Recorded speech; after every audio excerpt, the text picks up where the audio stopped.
Lila Vargas gripped the controls of the massive Airbus A350 with the steady hands of a woman who had logged over 1,000,000 miles in the skies. At 38, she was one of the airline's most respected captains, known for her unflappable demeanor during turbulence and keen eye for detail that had averted more than one potential disaster. But nothing in her rigorous training at the Flight Academy or her years navigating international routes had prepared her for the storm brewing not in the atmosphere, but in the business-class cabin below. The flight from New York to Paris was routine, or so it seemed.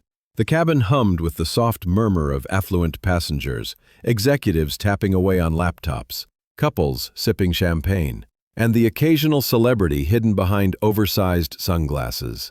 Lila had just completed her pre-flight briefing with the crew, emphasizing safety protocols and customer service excellence.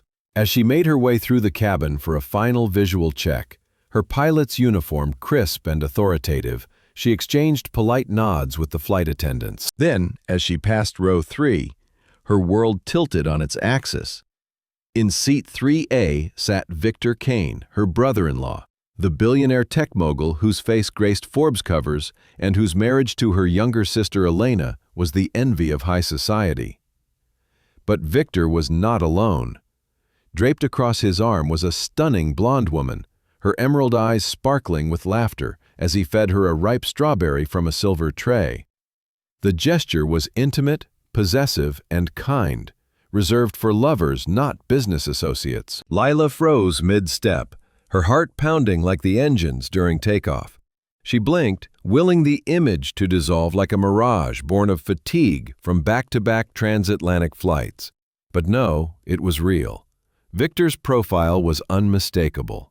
The sharp jawline, the custom Rolex glinting under the cabin lights, the air of supreme confidence that bordered on arrogance. He leaned in, whispering something that made the woman giggle, his hand tracing lazy circles on her wrist.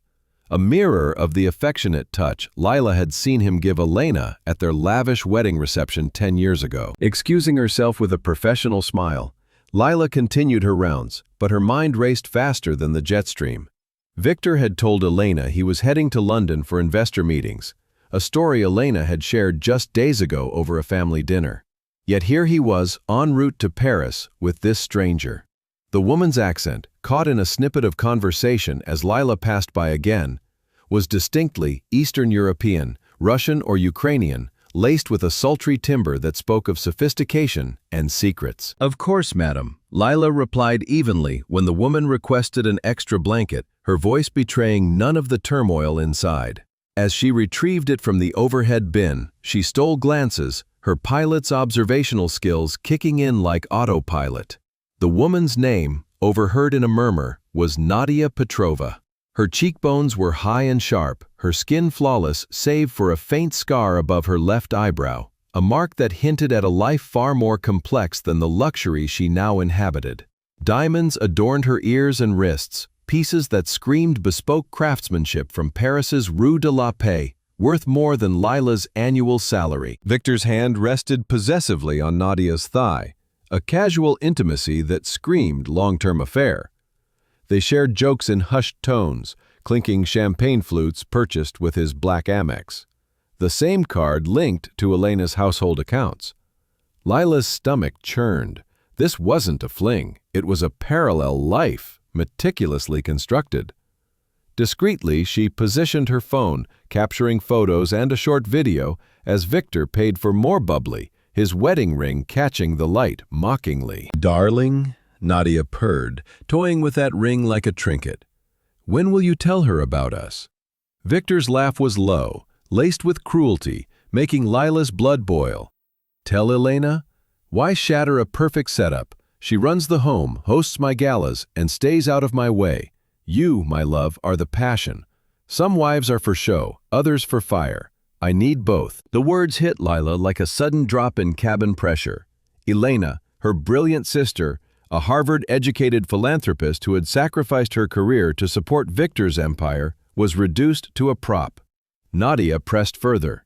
"What if she discovers?" Victor smirked. "She's too trusting, too passive. 10 years, and she's never probed a trip, demanded details." Manageable, that's Elena. Manageable. The term echoed in Lila's mind, a dehumanizing label for the woman who had nursed their mother through cancer, who organized charity drives that raised millions. As the flight cruised over the Atlantic, Lila used her crew privileges to observe undetected. They discussed a Monaco apartment with familiarity, planning Milan shopping sprees and Bali getaways, places Elena had never visited, despite Victor's wealth that could whisk her anywhere. The betrayal's scale unfolded like a map of deceit. Nadia had been in Victor's life for over 2 years, lavished with jewels while Elena's charity requests were scrutinized. Victor promised Nadia marriage once free, plotting Elena's discard with cold precision. The prenup complicates it, he confided during meal service, slicing his steak with surgical grace. But my lawyers will ensure she gets the minimum. She signed, trusting me, her downfall. Lila's hands trembled as she cleared trays, forcing composure. Every kindness Elena had shown, cooking Victor's favorites, planning anniversaries, was weaponized against her. As dissent began, Lila made her move. Under the pretense of collecting headphones, she snapped a damning photo of Victor's arm around Nadia, their bodies entwined in undeniable familiarity. Back in the cockpit, Lila barely registered the smooth landing at Charles de Gaulle. Her co-pilot handled the post-flight checklist, while her thoughts fixated on Elena. How can she shatter a sister's world to save her? Ignorance was poison. Truth, though painful, was the antidote. Victor and Nadia disembarked, his hand on her lower back, vanishing into the Parisian night like any romantic couple, except he was already bound to another. A resolve crystallized as Lila completed her duties. Victor had underestimated the Vargas sisters. Elena's quiet strength wasn't weakness, it was a coiled spring. And Lila, with eyes in the sky, would ignite the fuse. The city of lights awaited, but for Victor Kane, darkness loomed. But Lila's discovery unearthed more than infidelity. In the quiet of her hotel room that night, she reviewed the footage again, zooming in on details that chilled her further. Nadia's scar wasn't just cosmetic. A quick mental note recalled similar marks from her aviation security training, perhaps from a past accident, or worse, violence.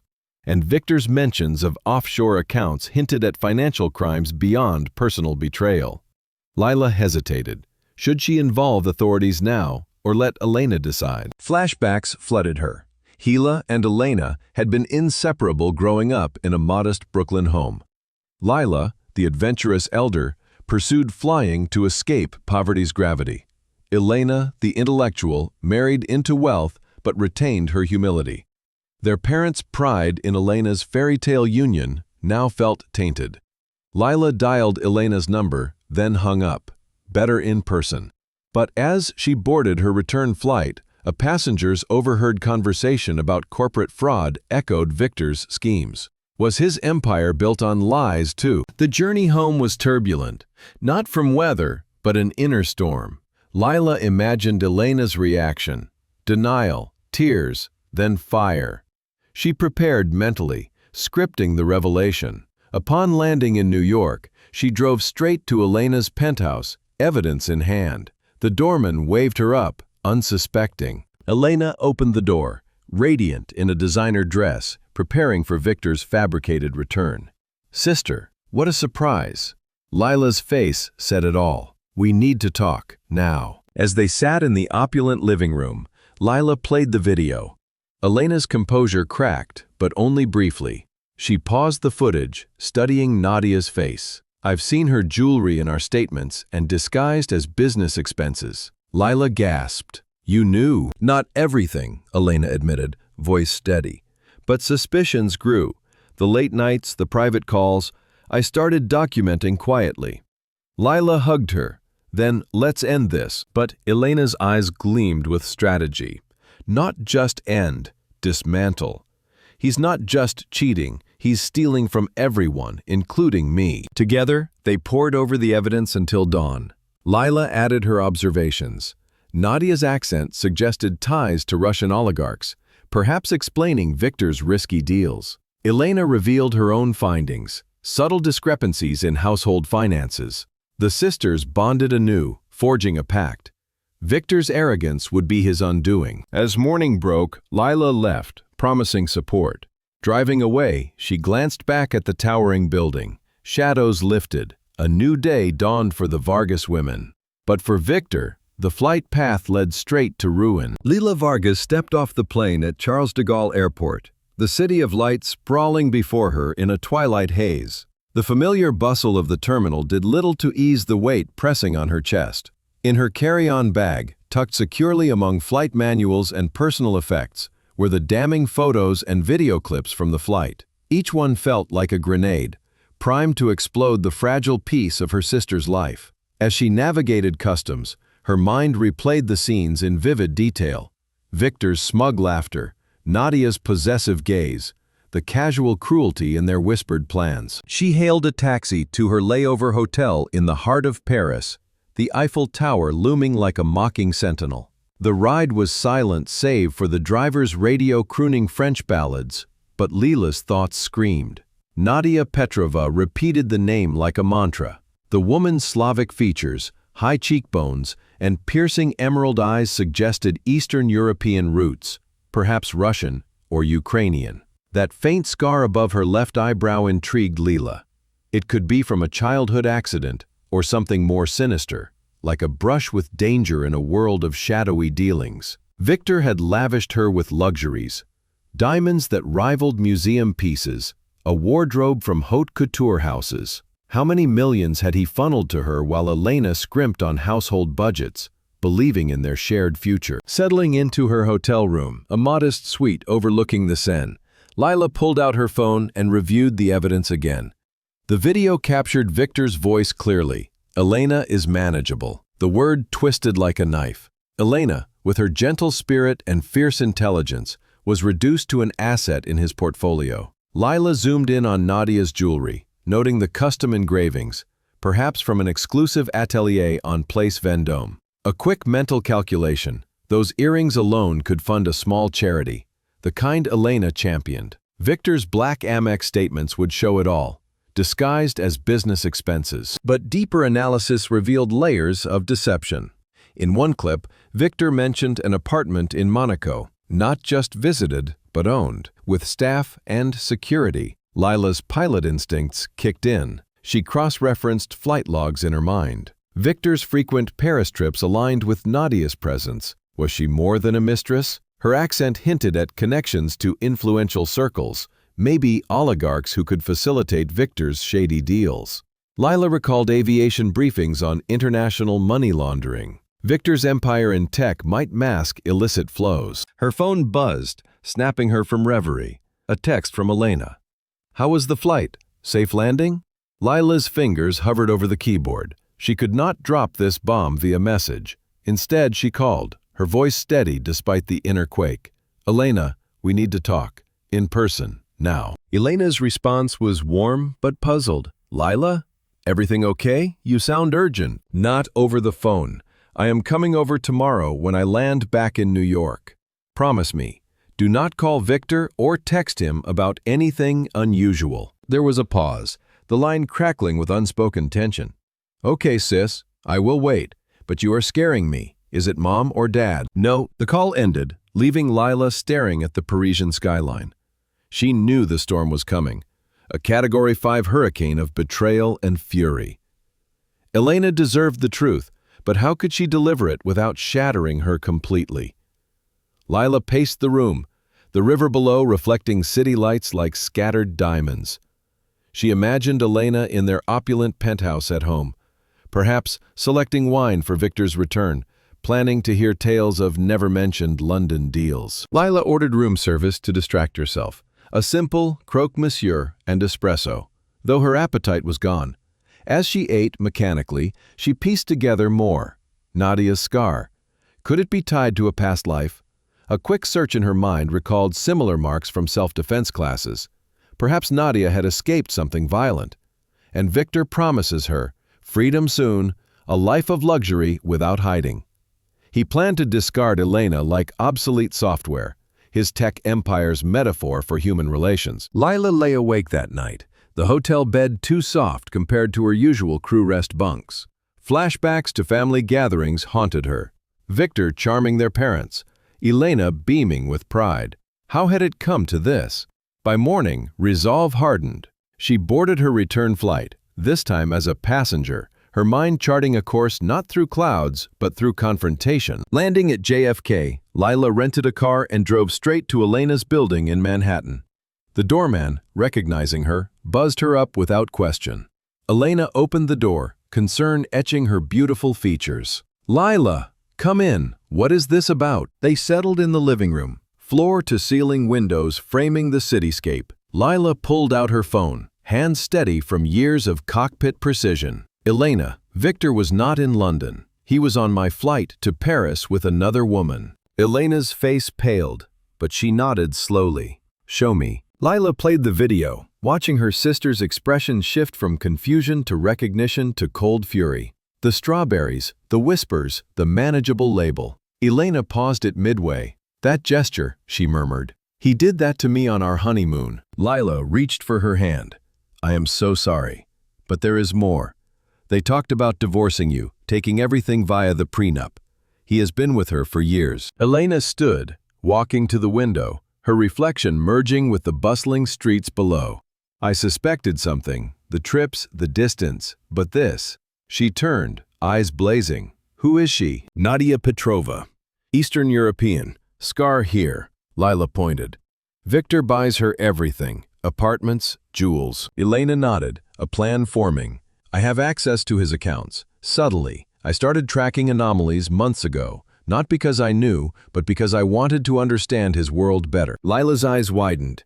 "You were preparing?" "Not consciously. But now?"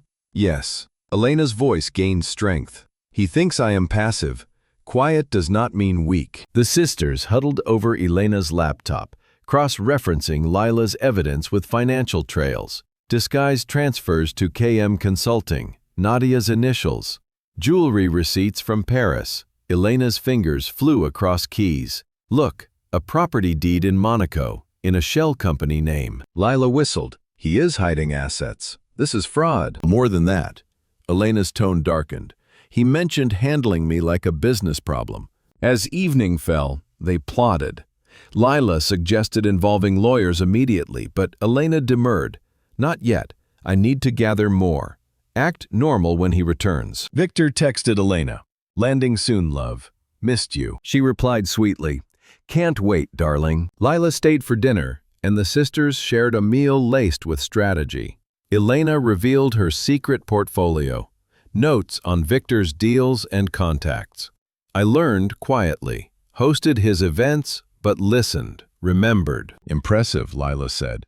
"But be careful, he is ruthless." "So am I, now." Elena smiled faintly. "Thanks to you." Lila left late, hugging Elena fiercely.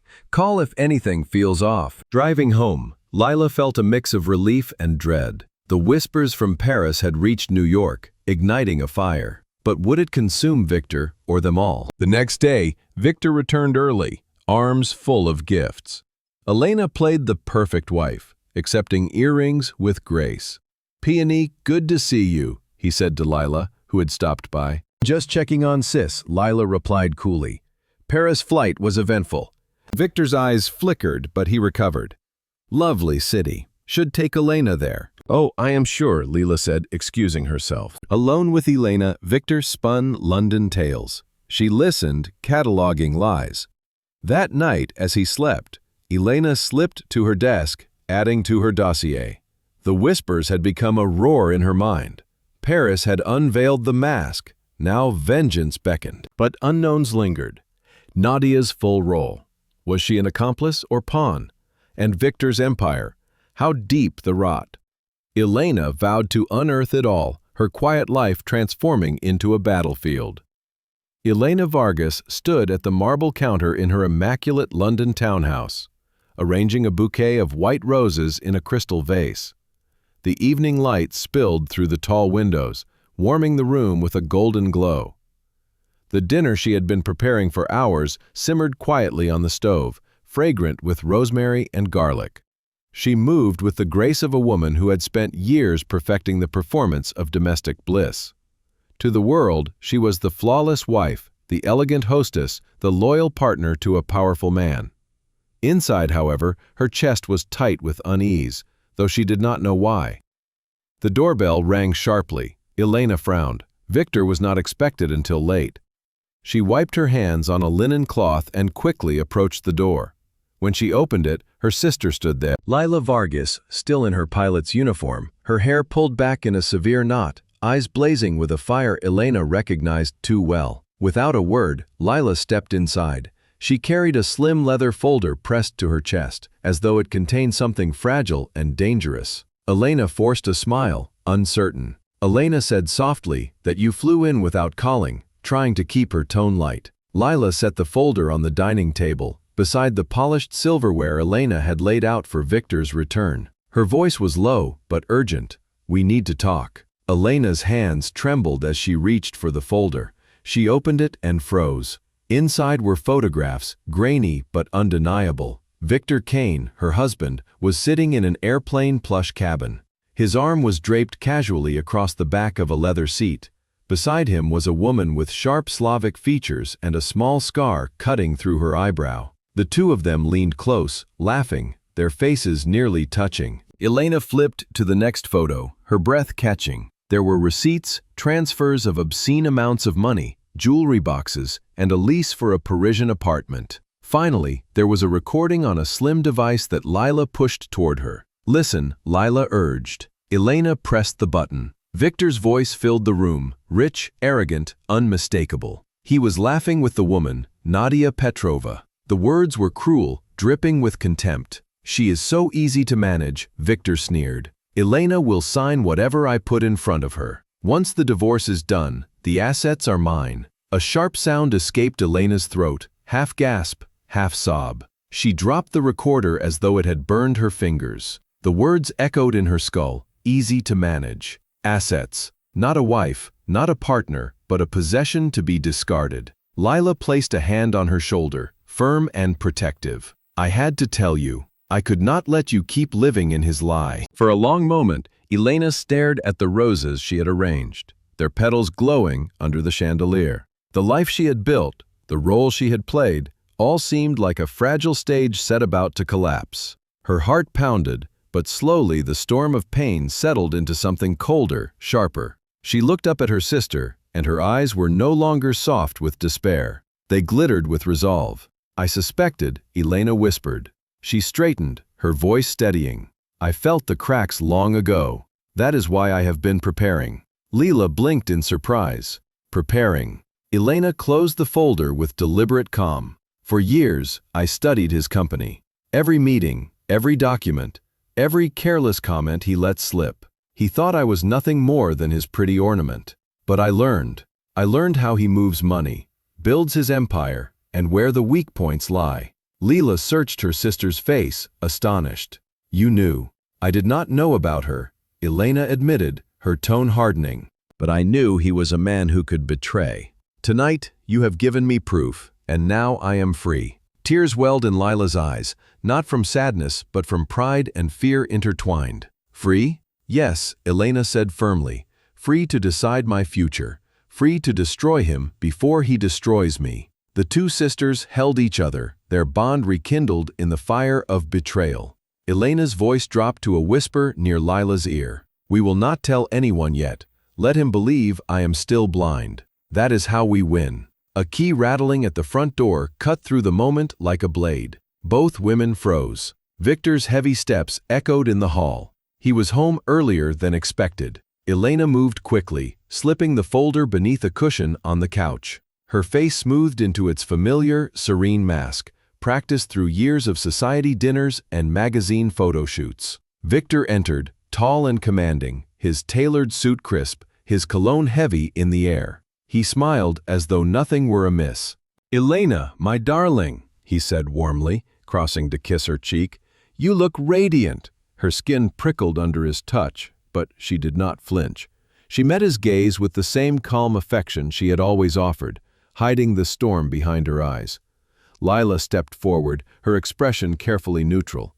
Just passing through London, she said smoothly. Thought I would surprise my sister. Victor's eyes flicked between them, suspicion momentarily glinting before fading. He chuckled, then, stay for dinner. Elena makes the best roast lamb in the city. Elena forced a laugh, her mind racing. She saw the man before her in a new light, not as a husband, but as an enemy.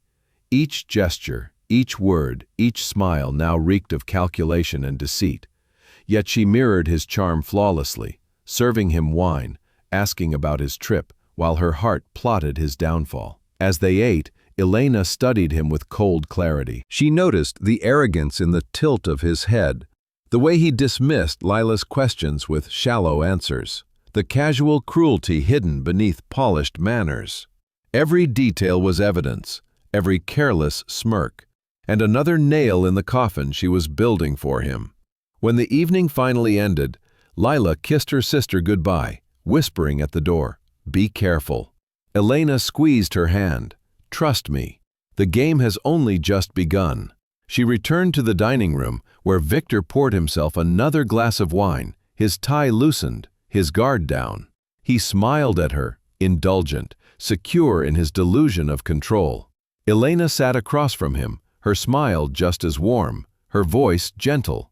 But inside, she had crossed an invisible line. She was no longer the obedient wife. She was the architect of his downfall, the silent queen biding her time. As the clock ticked toward midnight, she thought of the folder hidden beneath the cushion, the photographs, the recordings, the proof of his treachery. She thought of the empire he believed unshakable, and of the sisters who would tear it down. Victor lifted his glass in a toast, oblivious. "To us, my love." Elena clinked her glass against his, her eyes never leaving his face. "To us," she replied softly, but her mind whispered another vow he would never hear, "to the end of you." The roses on the counter had begun to wilt, their petals curling inward. Elena glanced at them, then back at Victor, and she smiled. The performance continued, flawless as ever. Yet beneath the surface, a revolution was already in motion, and Victor Kane had no idea that the woman across from him was about to become the most dangerous opponent he had ever faced. The city outside the penthouse glowed with restless energy. Cars rushed below like streams of light, horns echoing faintly through the glass walls. Elena Vargas lay perfectly still beside her husband, her breathing measured, her face the portrait of serenity. Victor had fallen asleep quickly, his arm heavy across her waist, his breathing deep and careless. She kept her eyes open, staring at the shadows that danced across the ceiling, her mind alive with plans. She slid slowly from beneath his arm when his breathing grew steady and his body slackened into the depths of sleep. Every movement was deliberate, careful not to stir him. Her silk nightgown brushed against her legs as she padded silently across the room. She paused at the door, listening for the faintest sound of suspicion. None came. The hallway was dark, lined with paintings Victor had bought at auctions to impress clients. Elena knew the route by heart. She moved past the grand staircase, past the glass sculptures gleaming faintly in the moonlight, and toward the office. Her pulse quickened with each step, not from fear but from exhilaration. Tonight, she would confirm what she already suspected. Tonight, she would gather the truth that would arm her for war. The door to his office was locked, but she had expected that. Victor was arrogant enough to believe his secrets would stay buried, yet careless enough to use a code no true strategist would ever choose. Elena knelt before the sleek black safe behind a heavy oak panel. She typed in the numbers of their wedding date. The machine beeped softly, and the lock clicked open. She almost laughed. His vanity was his weakness. The safe opened with a sigh of cold air.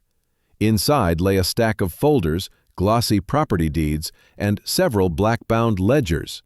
Elena slipped on the gloves hidden in her robe pocket and began to sift. The first file revealed a deed to a Parisian apartment in Nadia Petrova's name. She flipped to the next, a Malibu villa hidden beneath a shell corporation. The numbers staggered even her. Bank accounts in Zurich were 3 times the size of what he had disclosed publicly. Layer upon layer of deception spread out before her, each page a thread unraveling the empire he had built on lies. She pulled out a slim folder marked Kane Enterprises. The documents inside outlined a plan more sinister than the betrayal of a marriage. It was the betrayal of thousands. Contracts drafted with foreign investors, terms so devastating that they would strip the company bare and leave its employees abandoned. Notes in his handwriting revealed his intention to sell off divisions, transfer funds into untouchable accounts, and vanish to a country that would never extradite him. Elena pressed a hand to her mouth. Rage rose within her chest, mingling with grief. He was not only planning to discard her, he was planning to discard everyone. The men and women who had given their lives to the company, the families who depended on their paychecks, and the shareholders who trusted his leadership. The magnitude of his selfishness ignited a flame inside her. This was no longer a matter of love or betrayal. This was a war against injustice. She pulled out her phone and photographed each document, one after another. The soft click of the camera nearly drowned out by the pounding of her heart. Her hands were steady now. Each image stored was a weapon, and each captured page was a shield. In the bottom drawer, she found jewelry boxes, each containing priceless treasures. Rings, necklaces, watches, glittering beneath the dim light of the desk lamp. She dared to switch on. Tokens of his arrogance, proof of his lavish spending on a mistress while he lectured her about restraint. Her eyes caught a final envelope sealed in wax. She broke it open carefully. Inside were letters between Victor and Nadia. Their words oozed with passion, but also with venom. They laughed about Elena, called her naive, and mocked her devotion. And then, chillingly, Victor had written of her as though she were nothing more than a pawn. "She is manageable," he wrote. "She will sign anything. Once she is out of the way, nothing will stop us." Elena's hand tightened on the paper. She had believed herself powerless in his world for years, a beautiful decoration by his side. Tonight, she saw the truth with clarity. She was not impotent. She had been underestimated, and that was her most significant advantage. She carefully replaced everything exactly as she had found, locking the safe again. The photographs on her phone glowed like fire in her hand. Proof, evidence, the key to his destruction. She turned off the lamp, letting darkness reclaim the office. As she walked back through the silent halls, she did not see the glittering art or the polished marble. She saw only lies, walls built upon betrayal, a palace destined to crumble. When she returned to the bedroom, Victor shifted slightly in his sleep, murmuring something incoherent. Elena slipped beneath the covers and lay beside him, her face turned toward the window. She watched the stars above the skyline, their light unyielding and eternal. Her body was still, but inside her soul raged. She thought of the people who would lose everything if Victor succeeded. She thought of the employees she had met at charity events, smiling proudly about their roles at Kane Enterprises. She thought of her younger self, who had dreamed of love, only to be caged in a gilded prison. Tears filled her eyes, but did not fall.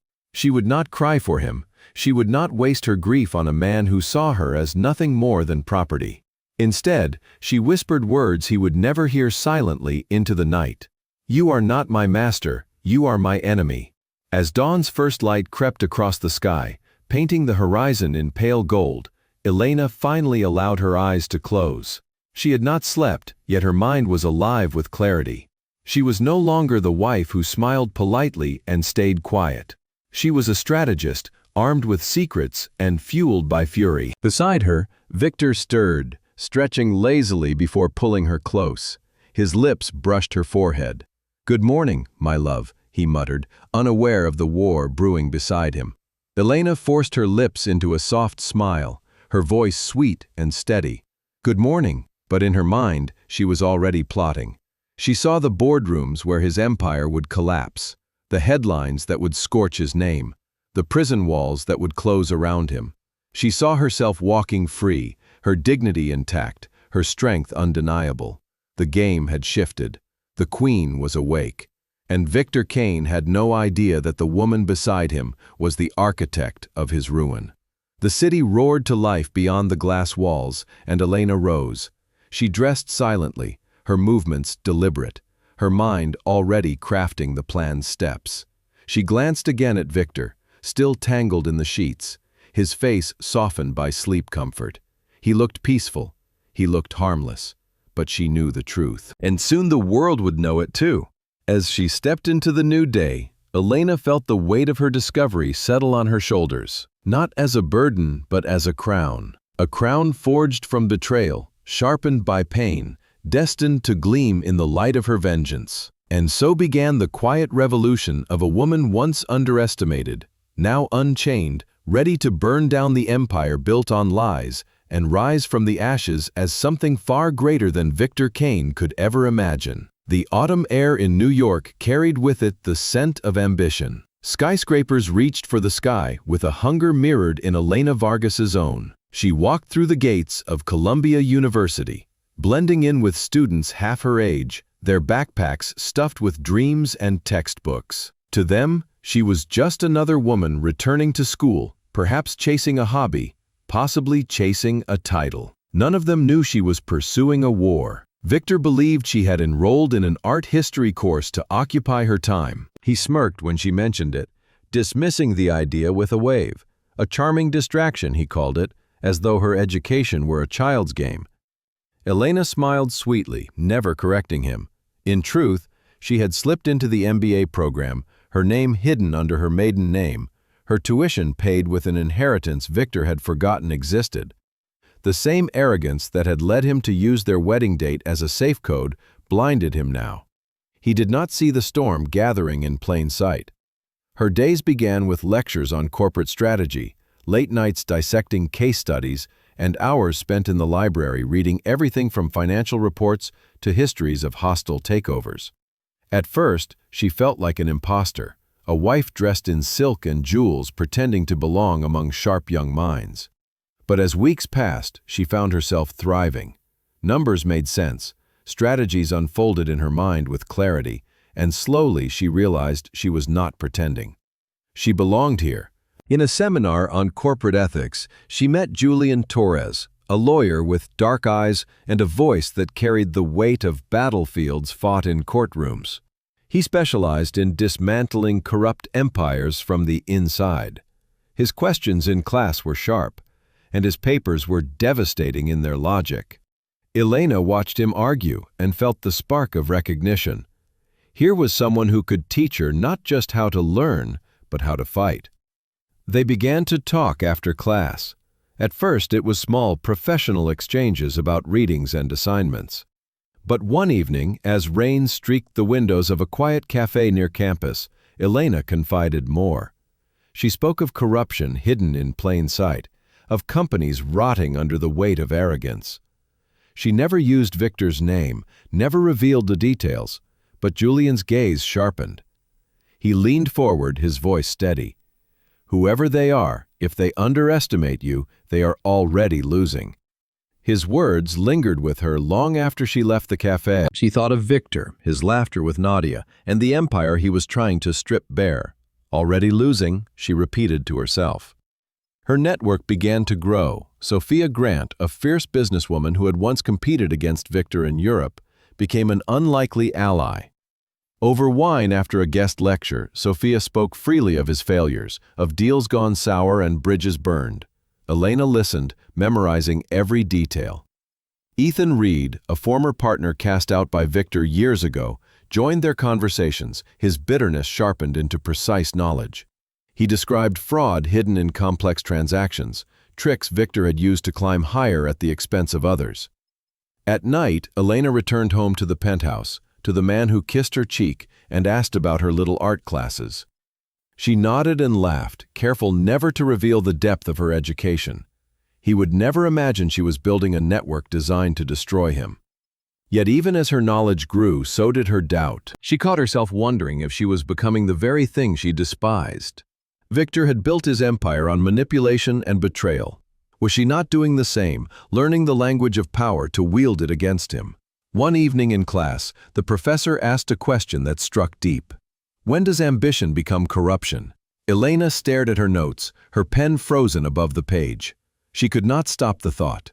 Was she turning into Victor? The question haunted her as she returned home. She sat in front of her vanity, staring at her reflection.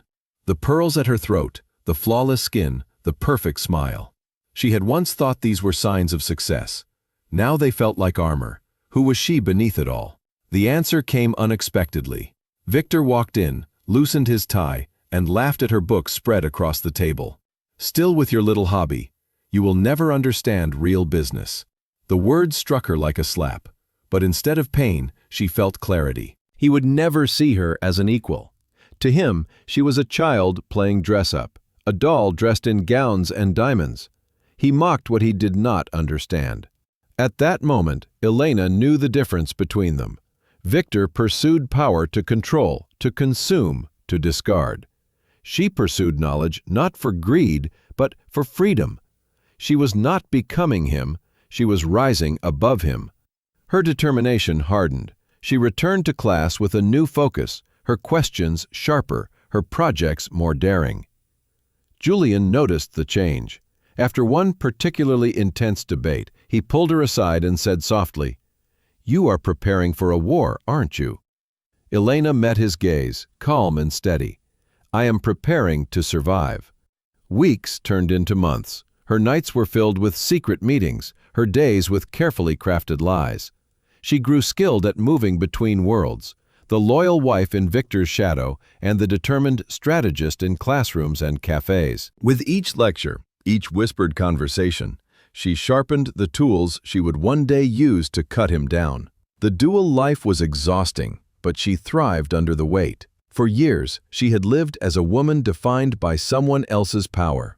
Now she was writing her story, page by page, strategy by strategy. One evening, as she closed her notebook after a long day, she allowed herself a rare smile. The woman she had been, the obedient wife, the perfect hostess, was fading into memory. In her place stood someone new, someone dangerous. She was no longer merely Elena Vargas, the wife of Victor Kane. She was a student of power, a master in training, and soon a rival. Victor still laughed at her little hobby. He still kissed her cheek before vanishing into the night with his lies. He still believed she was harmless, and Elena let him believe, because the longer he underestimated her, the greater her advantage would become when the day of reckoning finally arrived. The city outside pulsed with ambition, and Elena felt it pulsing within her too. She was not afraid anymore. She was ready. The secret education was only the beginning. The proper lessons were yet to come. The ballroom glittered with chandeliers and champagne glasses, the air heavy with the perfume of wealth. Elena Vargas moved gracefully among the guests, her gown a river of deep emerald silk that caught the light with every step. She had learned long ago how to play this role, the perfect wife, the charming hostess. But tonight she was more than an ornament.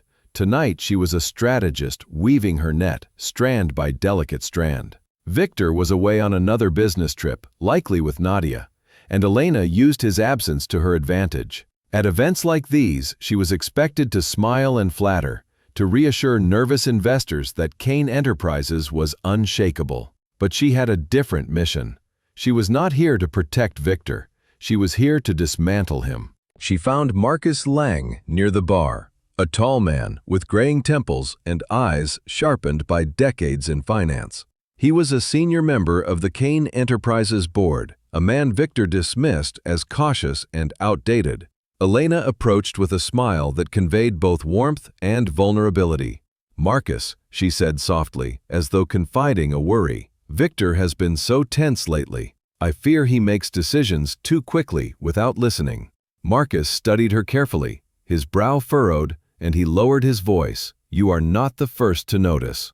Many on the board question his judgment." His words were deliberate, a test, and Elena passed it with a simple nod. She did not reveal the depth of what she knew. She only planted a seed that would grow in Marcus's mind until it bore fruit. Later in the evening, she found Victoria Lang, Marcus's wife, a woman of striking elegance who had once endured a scandal of her own. Her first husband had tried to control her fortune and reputation, but Victoria had survived, rebuilt, and emerged stronger. Elena had always admired her quiet ferocity. As they stood together by the edge of the dance floor, Victoria leaned in, her voice barely audible over the music. "I know that look, my dear. It is the look of a woman who has discovered the truth about her husband." Elena's breath caught, but she recovered quickly. Victoria's gaze was sympathetic, not prying. "I do not know what you mean," Elena replied softly. Victoria smiled knowingly. "I once believed in a man who betrayed me. It nearly destroyed me, but I learned something important. The moment they underestimate you, that is the moment you begin to win. Wait until he is at his weakest, then strike. Elena felt a shiver. Victoria could not know the details, yet her words were like an oracle. Elena nodded, her face composed, her heart racing. "Thank you," she murmured. From that night forward, Elena began to expand her circle. She perfectly played her role at charity luncheons, gallery openings, and board dinners. But behind every smile was a purpose. She asked careful questions, never too direct, always wrapped in the concern of a loyal wife. She learned which executives feared Victor's volatility, which board members resented his arrogance, and which investors whispered about his reckless spending. Each conversation gave her another piece of the puzzle. She kept her notes hidden in a leather-bound journal, coded so that even if Victor found it, he would not understand. In those pages, she mapped alliances like a general plotting her battlefield. Names and motivations, strengths and weaknesses, all written meticulously. Yet she told Lila none of this. Her sister had given her the first spark of truth. But Elena knew the fewer people who carried her secret, the safer it was. She loved Lila too much to drag her deeper into the shadows. This war would be hers alone to wage. Victor returned unexpectedly as the city lights shimmered beyond the penthouse windows one evening. He carried the scent of expensive cologne and foreign nights. Elena hid her journal in the secret compartment of her desk just before he entered. He kissed her cheek and asked about her day, his eyes already elsewhere, his mind consumed with deals and lies. She smiled and answered sweetly, telling him about trivial errands and charity calls. He never suspected that, while he whispered promises to his mistress in Paris, his wife was building an army in New York. Weeks passed and her network grew stronger. Marcus began to share confidential concerns from the board. Sophia Grant, her ally from Colombia, introduced her to analysts who quietly doubted Victor's leadership. Ethan Reed provided documents proving the past fraud Victor had buried. Piece by piece, Elena collected weapons. She never rushed. Patience was her strength. Victor thrived on impulse, arrogance, and the belief that he was untouchable. Elena thrived on silence, calculation, and letting others reveal themselves. Her doubts sometimes returned late at night. She would sit by the window, staring at the city below, and wonder if she was losing herself. Was she turning into the same manipulator she despised? Was she becoming Victor? But then she would remember the files she had found in his safe, the contempt in his letters, the plan to discard her like property. She would place the employees who would lose everything when he sold the company for his own escape, and her resolve would harden again. One night, she hosted a small dinner at the penthouse while Victor was away. She invited Marcus and Victoria Lang, Sophia Grant, and Ethan Reed. Officially, it was a gathering of friends, but beneath the laughter and clinking glasses lay something more dangerous. They spoke of art, of politics, of the weather. But through subtle turns, Elena guided the conversation toward business, ethics, and leadership. She listened as Marcus expressed frustration with Victor's recklessness. Sophia dissected his failed European deals, and Ethan recounted the betrayals he had endured. Elena contributed little, only enough to encourage them and bind them together. By the end of the evening, a quiet understanding hung in the air. None spoke of rebellion outright, but each left with the sense that they were no longer alone. After the last guest departed, Elena stood alone in the dim light of the dining room. The crystal glasses gleamed, and the air still carried the scent of roasted lamb and wine. She placed her hands on the back of a chair and exhaled slowly. She was weaving a web, delicate yet unbreakable. Each thread was invisible, but they formed a trap that Victor would never escape. When Victor returned days later, full of bluster about new ventures and lavish gifts, Elena smiled and listened as always. She touched his arm, laughed at his jokes, and perfectly played the role. But behind her eyes burned the knowledge that his empire was already beginning to crack, and he did not even see it. The web was tightening. The allies were in place. The game was shifting toward its inevitable climax. And Elena Vargas, once the silent wife in the shadows, was now the strategist at the center of it all, pulling every thread with steady, deliberate hands. The autumn mornings in New York carried a sharp chill that Elena Vargas welcomed. Each breath of cold air reminded her of the clarity she had gained and the path she was forging. Her days were filled with classes, secret meetings, and quiet observation. Her nights were filled with planning, calculation, and the steady accumulation of power. The war she waged against Victor Kane was no longer abstract. It was becoming tangible. She had learned patience from her studies. She had learned strategy from Julian Torres. She had learned alliances from Marcus Lang and Victoria Grant. Now she was learning the art of acquisition.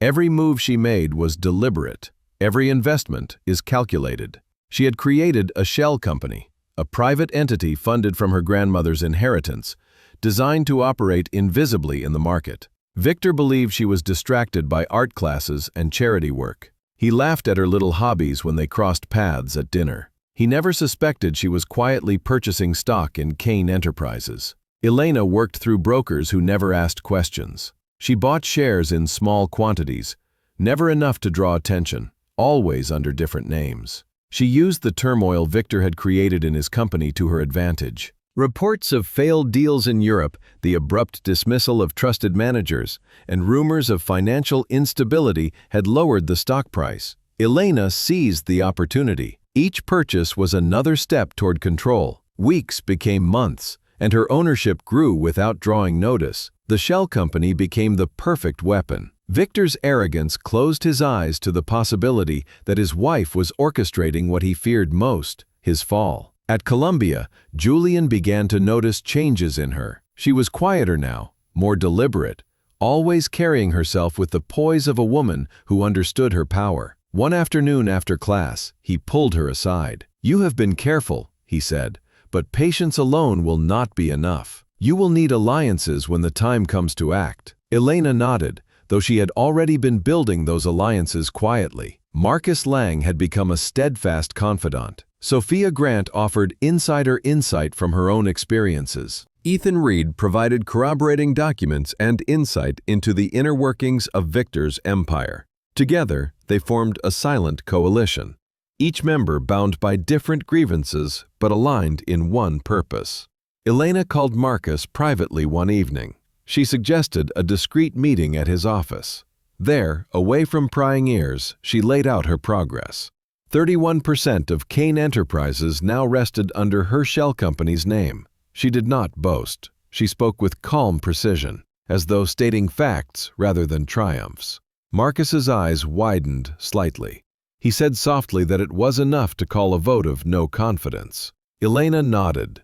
"That is where we begin." But timing was everything.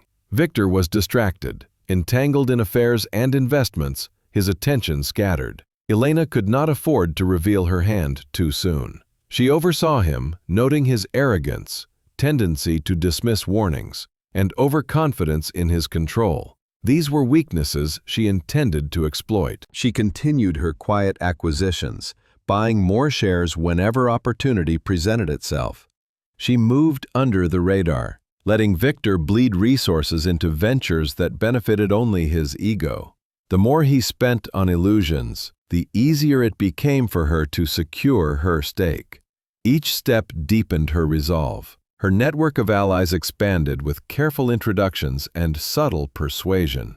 At private dinners and charity galas, she planted seeds of doubt, never overtly, but consistently and deliberately. Conversations with Marcus turned into whispers in boardrooms. Sophia's insight was shared quietly among trusted executives. Ethan's findings became hidden notes passed along in confidential channels. Victor remained oblivious. His focus was elsewhere, and Elena used that to her advantage. She learned when to speak and remain silent, knowing that the most dangerous moves were those the opponent never anticipated. One evening, Marcus invited her to a private meeting with several board members who were dissatisfied with Victor's leadership. The room was dim, the air thick with unease. Marcus spoke first, outlining concerns about recent losses and strategic missteps. Elena listened, her expression attentive but neutral. When she spoke, her words were careful, measured. "Victor's decisions are impulsive," she said softly. "They lack the foresight a company like Kane Enterprises needs." These words were not accusations. They were suggestions wrapped in concern, designed to influence without revealing her hand. By the end of the meeting, she had not only earned their attention, but had begun to bind them to her cause. They would not speak of rebellion, but the seed of doubt had been planted. Doubt that Victor's leadership was infallible, doubt that he was untouchable. Back in her apartment that night, Elena allowed herself a rare moment of reflection. The chessboard was set. She had acquired 31% of the company. She had allies on the board. Victor was blind to the threat in his own home. She poured herself a glass of wine and stared at the city skyline. This was only the beginning. The moment of confrontation had not yet arrived. She would need patience, cunning, and precision to seize control completely. Her phone buzzed. It was a message from Marcus. He wrote that the vote of no confidence can be called when the time is right. The question is when. Elena smiled faintly. The answer was already clear to her when he was at his weakest, when his arrogance led him to overreach. Victor continued living in his denial bubble, celebrating minor successes and ignoring the signs of unrest. He believed Kane Enterprises was his to command indefinitely. Elena allowed him to believe that. Let him think his throne was secure. The higher he rose in his false confidence, the more complex the fall would be. Her acquisition strategy continued in silence. She never revealed her identity as the buyer. She let the shares accumulate, like invisible threads woven into a trap. Each purchase brought her closer to a tipping point. 35%, 37%. The numbers were climbing, but Elena kept them hidden from everyone. Even Marcus knew only enough to trust her judgment. The tension between patience and urgency grew. She asked herself if she was moving too slowly or too fast each day. The war required perfect timing. Strike too early, and she risked exposure. Strike too late, and Victor could regain control. Her confidence came from her planning and the quiet satisfaction of watching Victor falter without knowing why. The seeds she planted were taking root. Dissatisfaction grew among the board. Rumors circulated quietly in executive circles. Elena's web was tightening. One morning, she received a call from Sophia Grant. Sophia said there was movement, and Victor's rivals were sensing weakness. If he does not act soon, he will lose his position. Elena's mind raced. This was the moment she had been waiting for. His distraction, mistakes, and arrogance all converged to create her opening. She thanked Sophia and hung up. Across town, Victor was preparing for another deal. Blind to the storm Elena was crafting in silence. She knew that soon the vote of no confidence would be inevitable. She knew that her moment to act was approaching. Elena sat at her desk, reviewing her journal of allies, shares, and whispered confidences. Her hand hovered over the page where she had written simply 3 words, "When the time comes." She looked over the city again, the glass towers gleaming in the morning light. She felt the weight of what she carried. Not just the shares, not just the alliances, but the knowledge that she was about to change everything. Victor Kane believed he was untouchable. Elena Vargas was about to prove him wrong. The trap was set.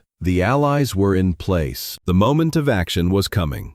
And Elena Vargas, silent and deliberate, waited for the day she would seize the throne. The morning was crisp, gilded with the pale light of early autumn. Elena Vargas awoke before dawn, her thoughts sharpened like blades. Today was no ordinary day. It was Victor Kane's birthday, and she had decided it would mark the turning point in their war.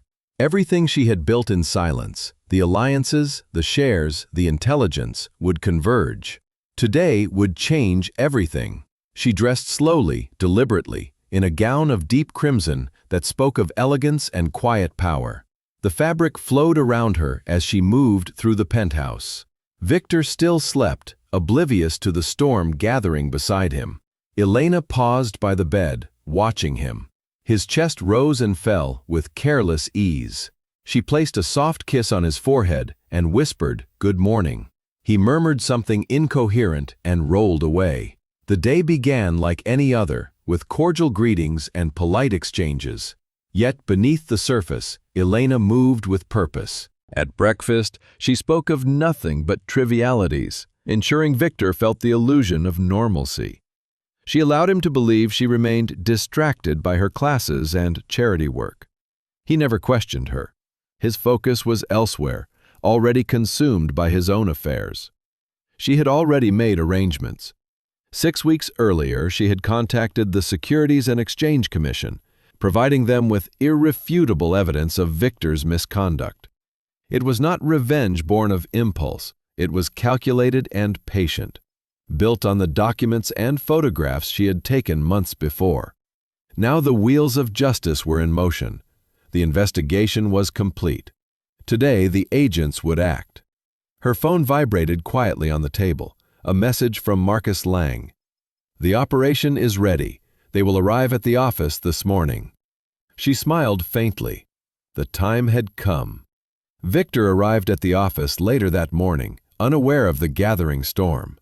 His stride was confident, his smile self-assured. Elena had arranged the day so meticulously that he would walk willingly into the trap.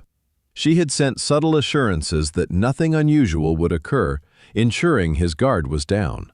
When he entered the conference room, Elena was seated with a calm smile, as if nothing extraordinary were happening. He greeted her, kissed her hand, and spoke of plans for the evening. She nodded politely, her thoughts elsewhere. The meeting began as usual, with discussions of figures and projections. Victor spoke with his usual confidence, dismissing concerns with his hand. Then the door opened. 2 agents from the SEC stepped in, their presence deliberate and solemn. Victor froze. His confidence faltered. Elena met his gaze steadily, saying nothing. The agents presented their credentials and informed Victor that he was under investigation for multiple counts of fraud, embezzlement, and corporate misconduct. The room became silent except for the steady ticking of the clock. Victor's face drained of color. Elena watched in silence as the man who had once commanded boardrooms with ease was led away in handcuffs. The rustle of his protests echoed faintly against the marble walls. Reporters already waited outside, their cameras flashing. The scene was perfect. Later, Elena called Victor to confront him. She spoke calmly, with measured strength.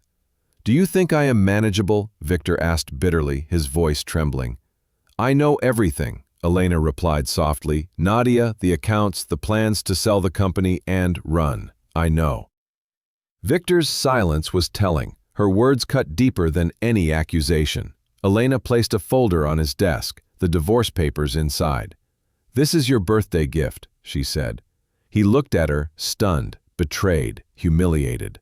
She offered no apology. She only stood and walked away, leaving him to face the press and the agents waiting outside. In the following days, the world watched as Kane Enterprises was shaken. The media dubbed Elena the vengeful wife who brought down the Titan. Headlines screamed betrayal, scandal, and justice. Lila supported her sister quietly, offering solace but also caution. Their parents were torn between pride and pain, unable to reconcile the scandal with their love for both daughters. Victor, from his cell, hired the best lawyers money could buy. He filed countersuits, claiming defamation and conspiracy. The legal battle became a public spectacle. Yet Elena remained calm. She had prepared for this. Julian Torres became her legal advisor, guiding her through the storm. Her network of allies stood with her. Marcus Lang supported her openly in board meetings. Sophia Grant provided public statements that bolstered her credibility. The investigation uncovered more than Elena had expected. Evidence of money laundering through Nadia Petrova and records of offshore accounts and hidden properties emerged. Nadia's past unraveled under scrutiny. She was revealed as a former model from Russia, a woman with a history of deception who had been manipulated and used as part of Victor's schemes. Interpol issued warrants. Nadia vanished. Elena watched as Victor's world crumbled, yet she felt no triumph. The process had drained her. Nights were sleepless. Days were endless debates and depositions. She questioned herself constantly. Am I losing myself in revenge? Am I sacrificing more than I gain?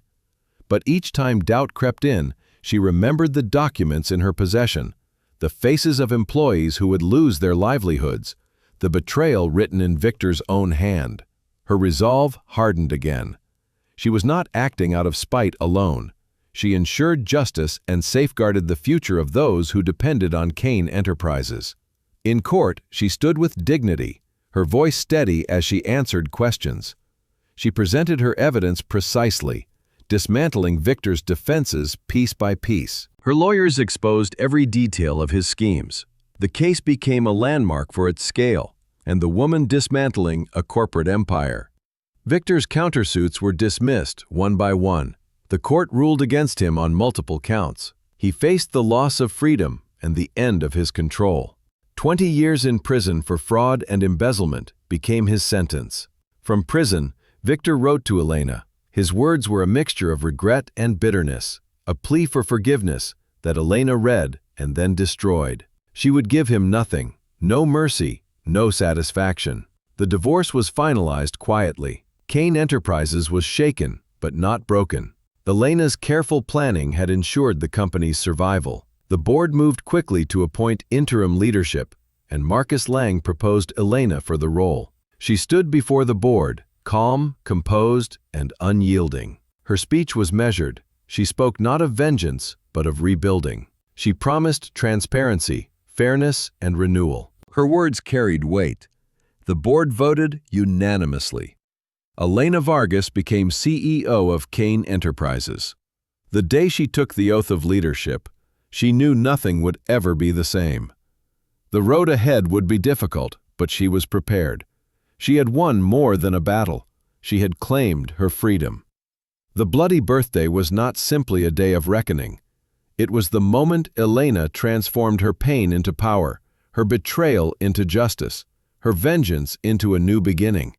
The courtroom was heavy with anticipation. Elena Vargas entered with quiet confidence, her steps measured, her expression composed. Reporters lined the hallways outside, their cameras flashing at every turn. Inside, Victor Kane sat with his legal team, his expression unreadable, the air around him thick with tension. The war they had fought in silence was now laid bare under the scrutiny of the law. From the start, the case was not merely about a divorce. It was a battle over power, control, reputation, and justice. Victor's counterclaims accused Elena of defamation, conspiracy, and manipulation. His lawyers painted her as a vengeful wife, willing to destroy everything to satisfy a personal grudge.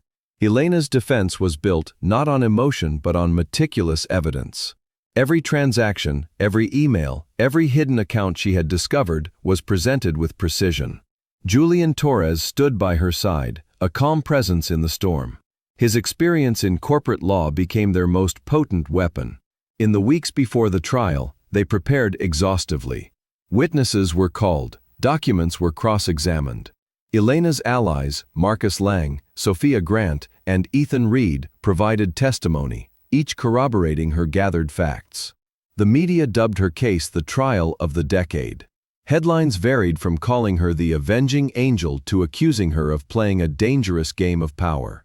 Elena remained unfazed. She knew that perception was as important as truth.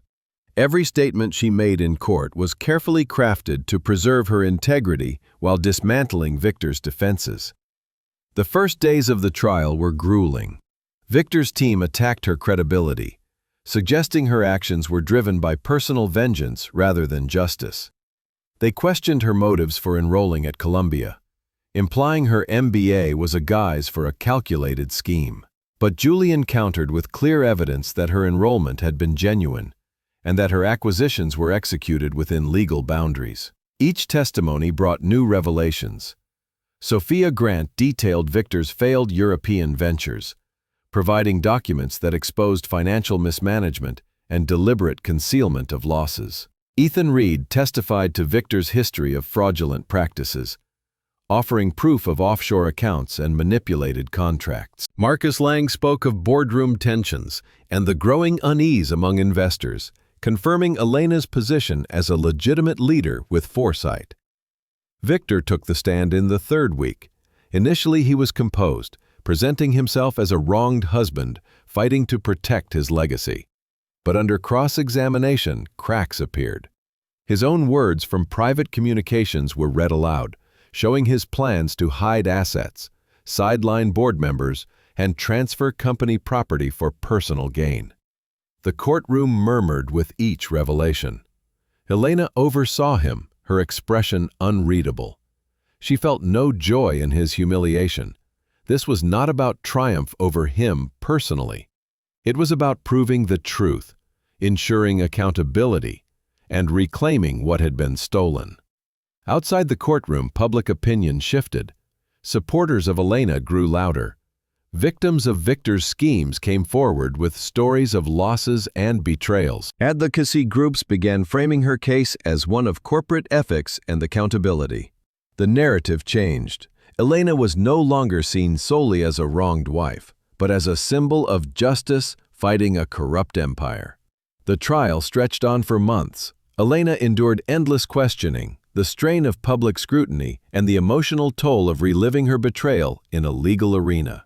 Yet she never faltered. Her resolve was rooted in more than vengeance. She believed in building something more substantial, something fairer. Every day, she reminded herself of the stakes, not just for her, but for the thousands who depended on Kane Enterprises. The defense tried every angle. They suggested collusion between Elena and her allies. They attempted to undermine witness credibility, but Julian's preparation was meticulous. Every claim was countered with documented evidence, and every accusation was met with precise testimony. The turning point came when documents linking Nadia Petrova to offshore accounts and falsified contracts were introduced. These records confirmed Elena's accusations and revealed deeper levels of corruption. Nadia's background as a former model with a history of deception became public knowledge, and she vanished before being questioned. Interpol issued an international warrant. Victor's confidence eroded. His defenses weakened under the weight of evidence. His lawyers struggled to maintain credibility. The courtroom shifted in tone, the atmosphere heavy with the inevitability of judgment. Elena's own moment came when she took the stand. She spoke with quiet strength, recounting her journey not as a calculated attack, but as a necessary course of action born from discovery and duty. She described the betrayal she had uncovered, the meticulous planning to protect the company, and her commitment to transparency. Her words resonated beyond the courtroom. The press picked them up, echoed in editorials, and discussed them in boardrooms and business schools. Elena became more than a litigant. She became a symbol of resistance and ethical leadership. The judges' deliberations were tense and prolonged. Victor remained silent, his eyes fixed on Elena whenever they met. The courtroom waited with bated breath. Finally, the ruling came.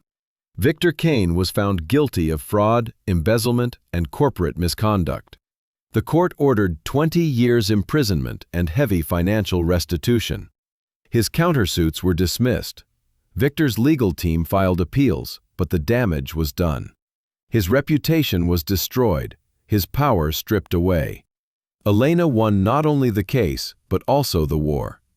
From prison, Victor wrote to Elena. His letters carried a mix of bitterness and regret, pleading for mercy. Elena read them in silence and then destroyed them. She had no desire to give him satisfaction. Her victory was not in his forgiveness, but in the truth being recognized and justice served. The divorce was finalized quietly. Kane Enterprises was left to recover, its leadership in turmoil. Marcus Lang moved quickly, calling for an emergency board meeting. He proposed Elena as interim CEO, citing her vision, leadership, and proven dedication to the company's future. The vote was unanimous. Elena accepted. Her first acts as CEO were deliberate. She restored transparency to the company, reinstated dismissed employees, and reassured investors of Kane Enterprises' stability. The market responded positively. The stock rose steadily, and confidence returned. Yet Elena knew the battle was not over. Legal proceedings, public perception, and corporate restructuring would take time. But she faced it with determination, supported by her allies, and with the knowledge that she had transformed from a wronged wife into a leader capable of change. The courtroom battles, endless hearings, and scrutiny of every decision forged her into something new. She was no longer merely Elena Vargas. She was a woman who had faced betrayal, endured injustice, and emerged victorious. The legal battle had tested her in ways she had not imagined. It had pushed her to the limits of endurance, morality, and strategy. But she had proven something vital, that justice could be won even against the most powerful adversaries. As she left the courthouse on the day of the final ruling, cameras flashed and reporters called her name. Elena walked with quiet dignity. She understood the cost of her victory. The road ahead would demand more than strength. It would require vision, and Elena Vargas was ready to lead. The morning of the emergency board meeting was electric with tension. Kane Enterprises was at a crossroads. Victor Kane's downfall had left a void in leadership, a wound in reputation, and uncertainty in the minds of investors and employees. Elena Vargas entered the boardroom with calm assurance. Every step she took was deliberate, every gesture measured. This was the moment she had prepared for. The board members greeted her with a mixture of respect and curiosity. They knew her not only as Victor Kane's former wife, but as the architect of his undoing. They knew she had orchestrated a quiet revolution in the shadows. Marcus Lang spoke first, outlining the urgency of appointing interim leadership. He proposed Elena as the natural choice, citing her commitment to transparency and understanding of the company. Elena listened quietly, allowing Marcus to speak for her. When her turn came, she rose gracefully, her voice steady and clear. She said not of vengeance, but of renewal. Kane Enterprises must not be defined by scandal. It must rise from the ashes, stronger and more ethical than before. Her words resonated with the board. She spoke of restoring trust, of rebuilding confidence with employees and investors, of a vision that went beyond profit to purpose. She outlined plans to reinstate dismissed staff, to audit every department for transparency, and to commit to ethical governance. A murmur of approval ran through the room. When the vote was called, it was unanimous. Elena Vargas was appointed CEO of Kane Enterprises. The decision was more than symbolic. It marked the end of an era and the beginning of a new one. Her first weeks in office were decisive. She moved quickly to stabilize the company, addressing the concerns of employees and shareholders. She called a meeting of senior executives and made her intentions clear. Kane Enterprises would be rebuilt on integrity, transparency, and respect for its people. She began with an internal audit. Every financial record, every contract, every deal was reviewed. The results revealed the depth of Victor's manipulation and provided a foundation for rebuilding trust. She ensured that the findings were shared with stakeholders. Transparency was her weapon and her shield. Employees responded to her leadership with cautious optimism. The dismissed were reinstated, and those who had been silenced were given a voice. Elena walked the company floors, speaking with staff, listening to their concerns, and reassuring them of the stability and future of the enterprise. Her presence became a symbol of change. The media quickly recognized her transformation from wronged wife to decisive leader. Headlines celebrated her rise. Editorials called her a model of resilience and justice. The public saw in her a woman who had survived betrayal and turned it into strength. Victor's downfall reverberated beyond the courtroom. Nadia Petrova vanished, her name erased from public record as Interpol pursued her. Kane Enterprises began to distance itself from past scandals, with Elena leading the charge for reform.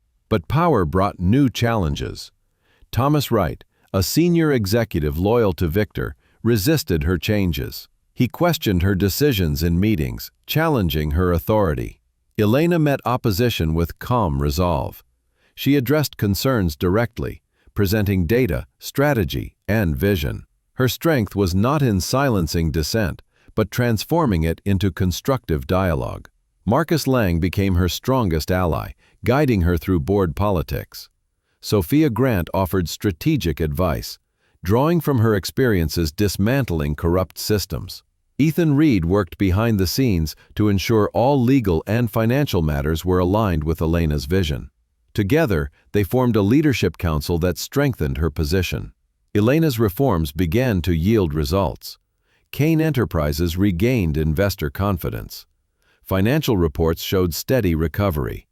Employee morale improved. The stock price rose, signaling stability. Elena knew restoring the company's reputation was as crucial as repairing its finances. She initiated programs for corporate social responsibility, emphasizing ethical business practices and community engagement. Kane Enterprises began sponsoring educational initiatives, environmental projects, and programs for employee welfare. Elena's leadership was reshaping the company into a force for good. Yet she knew her rise would not be unchallenged. Victor's allies still lingered, quietly attempting to undermine her. Legal battles continued in the background, though her court victory had given her considerable momentum. She remained vigilant, understanding that the consolidation of power required constant attention. One afternoon, as she prepared for a strategy meeting, Elena received a confidential briefing from Marcus. There were whispers among certain board members about a possible motion to remove her once Victor's legal options were exhausted. The warning was severe. Elena did not react outwardly. She simply nodded and made a note to strengthen her alliances further. She called a meeting with her closest advisors that evening. The room was filled with determination and purpose. Elena spoke of unity, securing the company's future, and safeguarding the reforms they had begun. She emphasized that Kane Enterprises must be led with integrity and that any attempt to destabilize it would be met with decisive action. Her words galvanized her allies. They pledged their support, reinforcing her position within the company. Elena knew that leadership was about strategy, loyalty, and trust. She had built both through careful listening and decisive action. The weeks that followed tested her leadership. Challenges arose from every direction. Competitors sought to exploit Kane Enterprises' transition. Market conditions shifted unpredictably. Internally, resistance lingered. But Elena faced each challenge with clarity and resolve. Her decisions were guided by principles she had defined in that first board meeting: transparency, ethics, and renewal. At a shareholder meeting, she addressed concerns directly. Her speech was both strategic and inspiring. She spoke of the trials the company had endured, the corruption they had uncovered, and the reforms they had enacted. She framed Kane Enterprises not as a company recovering from scandal, but as one reborn with a stronger purpose. The shareholders responded positively. Confidence returned. Contracts were renewed, partnerships strengthened, and new opportunities emerged. Kane Enterprises began to thrive under Elena's leadership. But her transformation was not merely professional. It was deeply personal. Elena had shed the role of the betrayed wife and embraced the mantle of leader. She had turned her pain into purpose, her vengeance into vision. The woman who had entered the courtroom months before was not the same woman who now commanded the boardroom. Victor Kane's absence remained a shadow over her victory. From prison, he sent letters, sometimes pleading and bitter, but Elena never responded. His attempts to reclaim influence had ended. Kane Enterprises was under her stewardship. The throne was hers. The day she stood before the board to deliver her first annual report as CEO, Elena felt the weight of her journey. Her voice was steady as she presented the company's progress, restored reputation, and vision for the future. She spoke not as a successor, but as a founder of a new era. When the meeting ended with unanimous approval of her leadership, Elena knew she had secured her place. Kane Enterprises was no longer defined by scandal and betrayal. It was characterized by resilience, reform, and the vision of the woman who now led it. That night, in her office overlooking the city skyline, Elena allowed herself a moment of reflection. She had fought wars both public and private. She had endured betrayal and built alliances. She had dismantled an empire and built a new one. Elena Vargas had not only claimed Kane Enterprises, but had transformed it. She was no longer Victor Kane's wife. She was the queen of her own making. Her crown was not of gold or silver, but of determination, justice, and the power to reshape her world. A year had passed since Elena Vargas took the helm of Kane Enterprises. The company had transformed so profoundly that industry leaders now regarded it as a model of ethical leadership and corporate renewal. Under her guidance, profits had risen steadily, employee morale had improved, and investor confidence had been restored. Yet Elena knew that success carried challenges as sharp and dangerous as betrayal. From her office high above the city, Elena often looked out over the skyline, reflecting on the journey that had brought her here. The scandals that had once threatened to destroy her had become the foundation of her rise. The humiliation and betrayal she endured had been transformed into a force that reshaped her life and the company she now led. Her days were filled with strategy meetings, investor briefings, and initiatives to solidify Kane Enterprises' reputation further. Transparency remained her guiding principle. Regular reports were shared with employees and shareholders, and a new code of ethics was implemented across the company. Kane Enterprises was no longer just a corporation. It was a statement of integrity and purpose. But with growth came resistance. Elena faced subtle and overt discrimination from rivals and competitors who questioned her authority as a woman in power. There were whispers in boardrooms about her capability, questions cast upon her decisions, and attempts to undermine her leadership. Yet Elena faced them with quiet determination. She knew that her results would speak louder than any rumor. Her leadership began to shift the culture of Kane Enterprises. Programs were launched to address inequality and discrimination. Initiatives were created to foster diversity at every level of the company.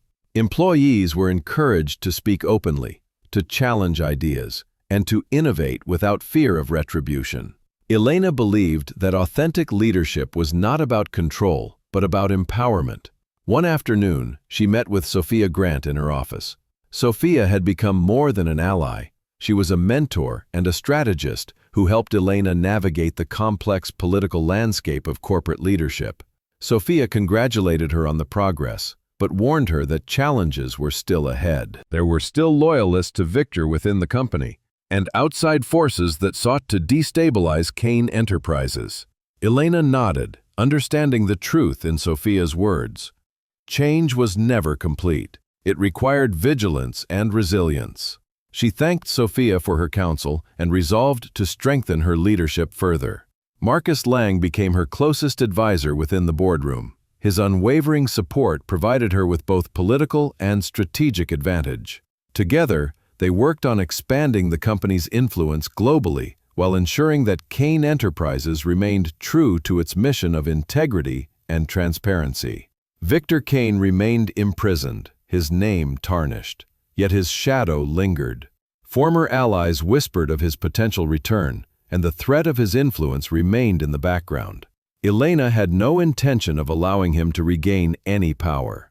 She continued to fortify her position quietly, aware that vigilance was the price of lasting authority. Her leadership began to attract attention beyond the corporate world. Invitations to speak at conferences and forums became frequent. Elena shared her ethical leadership and corporate responsibility vision, earning accolades and respect. Her speeches carried weight because of her achievements and the story of resilience and transformation that accompanied them. In private moments, Elena reflected on the personal cost of her rise. The trial, the betrayal, and the endless battles had left scars. Yet she also recognized that they had forged her strength. She was no longer the woman whom Victor's deceit had once blindsided. She was a leader shaped by struggle and defined by her capacity to endure and transform. Her relationship with her family evolved during this time. Lila remained her steadfast supporter, her confidant and friend. Their bond deepened, founded on shared trials and mutual respect. Though still pained by the public scandal, their parents began to see the woman Elena had become, a leader who had turned personal tragedy into purpose. Elena's personal life also began to change. She met someone who saw her not for her power or past, but for who she truly was. Their relationship developed quietly, grounded in trust and mutual respect. Yet Elena remained cautious. Her heart had been tested, and she knew that trust was fragile. Despite her growing success, Elena never lost sight of the lessons she had learned. The experience had taught her that power was not an end, but a responsibility. It was a tool to create change, to protect what mattered, and to build something lasting. Kane Enterprises began to flourish under her leadership. Profits increased by 40%, employee engagement reached record highs, and the company's public image improved dramatically. Elena's reforms became case studies in business schools. She restored the company's stability and elevated its reputation to ethical excellence. Yet old shadows remained. Discrimination and prejudice were persistent forces. Elena faced them daily in subtle ways. Questions about her competence, skepticism about her vision, challenges to her authority. But she confronted them with resilience. She knew that her leadership would be defined not by the absence of challenge, but by her ability to rise above it. One morning, she received news that Victor Kane's appeal had been denied. His fate was sealed. 20 years in prison for fraud and embezzlement was a testament to the victory she had fought for. For Elena, the verdict was not simply a personal triumph, but a reaffirmation that justice had been served. Victor sent her one final letter from prison. His words were a mixture of regret and defiance. Elena read it once, then placed it in the fireplace without a second thought. There would be no reply. Her chapter with him was closed. Her focus was now entirely on the future. She convened the Leadership Council meeting, outlining her vision for the coming years. Kane Enterprises would expand globally, deepen its commitment to ethical practices, and set new standards for corporate responsibility. She spoke of innovation, sustainability, and empowerment. Her vision was not merely for the company, but for the industry. The board supported her vision unanimously. Kane Enterprises embarked on a new chapter defined by purpose, integrity, and innovation. Elena's leadership symbolized transformation, not only of a company, but of a woman who had turned betrayal into strength. A year into her leadership, Elena stood before the employees of Kane Enterprises at the annual company meeting. Her speech was both personal and inspiring. She spoke of the trials they had endured, the lessons they had learned, and the future they were building together. Her words resonated deeply. Applause filled the hall. Elena knew that she had won the battle and secured the loyalty and trust of those she led. That evening, in the quiet of her office, Elena reflected on her journey. She thought of the long path from betrayal to justice, from doubt to power. She thought of the risks she had taken, the alliances she had forged, and the battles she had won. She understood that leadership was a constant challenge, but she welcomed it. Elena Vargas had become more than a CEO. She had become a symbol of resilience and transformation. She had proven that from the darkest moments, new light could emerge. And yet she knew the shadows of the past would never disappear entirely. They would remain as a reminder of the journey she had taken and the strength she had found. Elena stood by her office window, looking out over the city. She felt a quiet satisfaction. Kane Enterprises was thriving.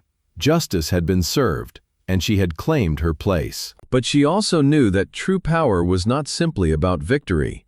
It was about sustaining change, protecting what mattered, and leading with integrity. Elena Vargas was ready for the challenge. The gala hall shimmered under 1,000 lights. The annual Women of Influence Awards was one of the most prestigious events of the year, attended by the world's most powerful leaders, innovators, and changemakers.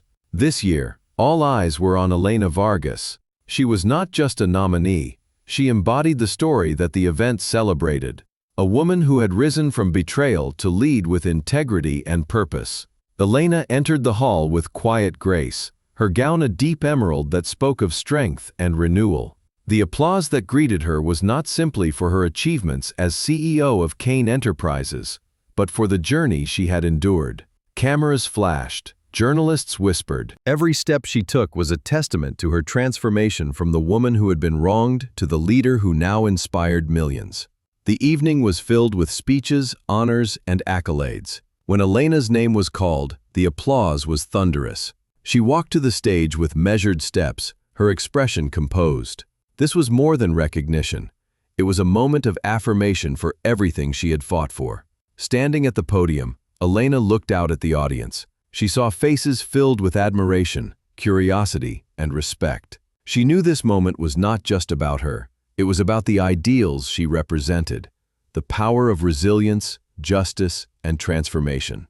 Her voice was calm but assertive as she began her speech. She spoke not as a corporate leader, but as a woman who had learned the cost of betrayal and the value of integrity. She told the story of her journey, not in detail, but in the truths that mattered. She spoke of the darkness she had faced, the battles she had fought, and the lessons she had learned. Quoting from her own experience, she said true power was not about domination but responsibility. It was not about revenge but about the courage to rebuild. She spoke of Kane Enterprises as a living example of this truth.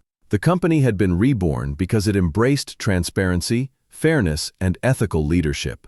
Elena addressed the audience directly, urging women everywhere to embrace their power, not as a tool of control, but as a force to uplift others. She spoke of the importance of self-belief, standing firm in adversity, and never allowing betrayal to define one's future. Her words resonated deeply with the audience. They were not just applause-worthy, they were transformative. Her closing words were a declaration and a promise. She said she would continue to lead with integrity, fight for fairness, and build a legacy that would endure beyond her own time. She ended with the line that would be remembered long after the evening ended. Power is not about ruling others, it is about lifting them. Do not let anyone define you but yourself. The audience rose in applause. Elena stepped down from the podium, her heart steady and her purpose clear. She had not sought this moment for glory. She sought it as a testament to what she had endured and what she had built. Backstage, reporters surrounded her, eager for her thoughts. Elena spoke with composure, emphasizing that her journey was personal and universal. She hoped her story would inspire others to transform their trials into triumphs. She believed that leadership was defined by the courage to rise and the humility to serve. That night, as the gala continued, Elena received a private message. It was from Victor Kane. Though he was behind bars, his words reached her in a rare moment of reflection. He admitted his mistakes and acknowledged her strength. Elena read the message quietly, then deleted it without reply. Her path was no longer tied to his. She had claimed her own crown. In the days that followed, the award elevated Elena's influence. Invitations to speak at international forums multiplied. Business schools studied her leadership style. Kane Enterprises continues to flourish and is now seen as a beacon of ethical business. Elena used her growing influence to advocate for causes close to her heart. She spoke at conferences about gender equality, corporate responsibility, and sustainable leadership. She launched initiatives within Kane Enterprises to support education, environmental protection, and diversity. Her leadership was no longer confined to the walls of the boardroom. It had become a movement. Yet, Elena remained grounded. She continued her daily routine, walking through the halls of Kane Enterprises, speaking with employees, listening to concerns, and ensuring her vision was lived in every corner of the company. She believed that leadership was not a position, but a daily commitment. Her personal life had also settled into a quieter rhythm. She had found a partner who respected her independence and shared her vision. Their relationship was built on trust, understanding, and shared purpose. But Elena remained cautious. She had learned the cost of misplaced trust and knew the value of protecting her heart. Within Kane Enterprises, the transformation was complete. Discrimination was challenged. Diversity was celebrated. Transparency was standard. The company's growth was sustained not only by profit, but by principles. Elena had redefined what it meant to lead a corporation. Victor Kane's legacy had been erased and replaced by Elena's. And from betrayal, renewal had grown, and light emerged from darkness. Elena's leadership became a case study in business and human resilience. She was no longer the wife who had been wronged. She was the woman who had reclaimed her power, redefined her destiny, and reshaped an empire. One evening, as she walked through her office overlooking the city, Elena reflected on the journey that had brought her here. Every choice, every risk, every battle had been a step toward this moment. She had not only survived, but had transformed herself and everything she touched. Elena knew her story would be told for years, not as a tale of revenge, but as a testament to transformation. She had learned that power was not a crown to be worn for oneself, but a legacy to be built for others. The Gala Award was not the end. It was a milestone. Elena's mission was far from complete. Kane Enterprises was her platform, responsibility, and promise to the world. She was determined to lead for today and for future generations. She wanted Kane Enterprises to stand as a symbol of justice, integrity, and renewal long after she was gone. Elena Vargas understood that true power was eternal. It was not given, it was earned. And once earned, it became a crown that could never be taken away. She looked out over the city one last time before leaving her office. The lights below shimmered like a constellation of possibilities. Elena smiled quietly to herself. She had claimed her crown, and she would wear it forever.